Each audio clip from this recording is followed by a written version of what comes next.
سلام دوستان، خیلی خوش اومدین به یکی دیگه از ویدیوهای کانال من. اگه میخوایم بدونین که تلفظی که برای کلمات انگلیسی استفاده میکنیم درسته یا نه، پس تا آخر ویدیو با من همراه باش. Words pronunciation. خب دوستان، چند تا راه داریم که تلفظامون رو چک کنیم و یاد بگیریم چجوری اون کلمه تلفظ میشه.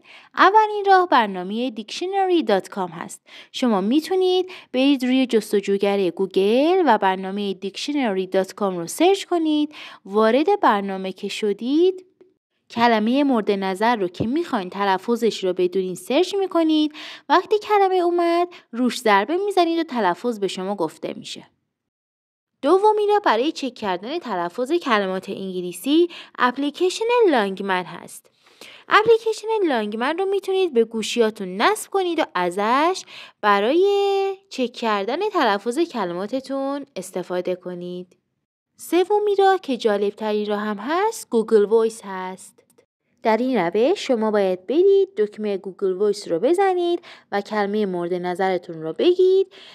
اونجا هم معنیش رو براتون میخونه و هم تلفظش رو براتون میگه و شما میتونید از اونجا چک کنید که تلفظتون به چه شکلی هست و آیا تلفظی که استفاده میکنید درست هست یا نه.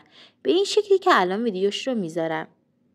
روی این علامت میکروفون ضربه میزنیم و کلمه مورد نظرمون رو میگیم. مثلا ما میخوایم تلفظ فرش، کارپت رو با هم چک کنیم ببینیم درست میگیم یا نه. What's the meaning of carpet? This is the definition of carpet, a floor covering made from thick woven fabric.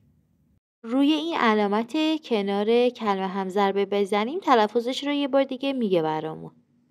خب دوستان، امیدوارم که این آموزش براتون مفید بوده باشه. لطفاً با لایک و کامنتاتون بهمون انرژی بدین و سابسکرایب کردن کانالمون رو فراموش نکنین. دوستتون دارم. بای بای.